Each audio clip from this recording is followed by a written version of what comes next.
তত্ত্বাবধায়ক সরকার ব্যবস্থা বাতিল সহ বেশ কিছু বিষয়ে আনা সংবিধানের পঞ্চদশ সংশোধনীকে অবৈধ ঘোষণা করে রায় দিয়েছেন হাইকোর্ট।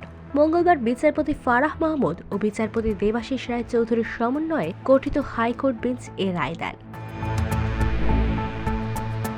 রায়ের পর্যবেক্ষণে উচ্চ আদালত বলেন, পঞ্চদশ সংশোধনীর মাধ্যমে সংবিধানের মৌলিক কাঠামোকে ধ্বংস করা হয়। এর মাধ্যমে দেশের নির্বাচন ব্যবস্থাকে ধ্বংস করা হয়েছিল। হাইকোর্টের পর্যবেক্ষণে আরো বলা হয়, সংবিধানের মূলের সৌন্দর্য হল জনগণের ক্ষমতায়ন। জানান, তত্ত্বাবধায়ক সরকার রাজনৈতিক ঐকমত্যের ভিত্তিতে হয়েছিল, এজন্য এটি সংবিধানের মৌলিক ভিত্তি হয়ে গেছে। এর আগে গত ৫ ডিসেম্বর বহুল আলোচিত তত্ত্বাবধায়ক সরকার বাতিল সহ বেশ কিছু বিষয় সংবিধানের পঞ্চদশ সংশোধনী কেন অবৈধ হবে না এই মর্মে জারি করে রুলের বাইরের জন্য আজকের দিন ধার্য করেন হাইকোর্ট। দীর্ঘ ২৩ কার্যদিবস শুনানি শেষ হলে হাইকোর্ট রায়ের দ্বিতীয় দিন ধার্য করেন।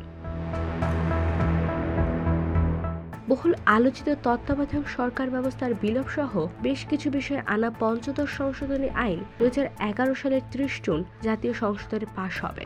২০১১ সালের ৩ জুলাই এ সংক্রান্ত গ্যাজেট প্রকাশ করা হয়।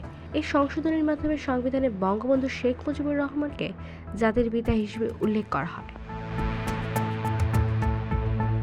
এই সংশোধনের দ্বারা তত্ত্বাবধায়ক সরকার ব্যবস্থা বিলোপের পাশাপাশি জাতীয় সংসদে সংরক্ষিত নারী আসন ৪৫টি থেকে বাড়িয়ে ৫০টি করা হয়। এছাড়া অসাংবিধানিক ভাবে রাষ্ট্র ক্ষমতা দখলকে রাষ্ট্রদ্রোহ অপরাধ বিবেচনায় নিয়ে সংশ্লিষ্ট ব্যক্তিকে রাষ্ট্রদ্রোহের অপবাদের নিন্দা দোষী সাব্যস্ত করতে ও শাস্তির বিধানও যুক্ত করা যেতে পারে।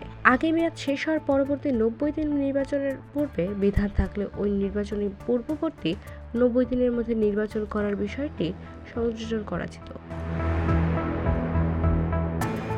IVTV, USA, new York.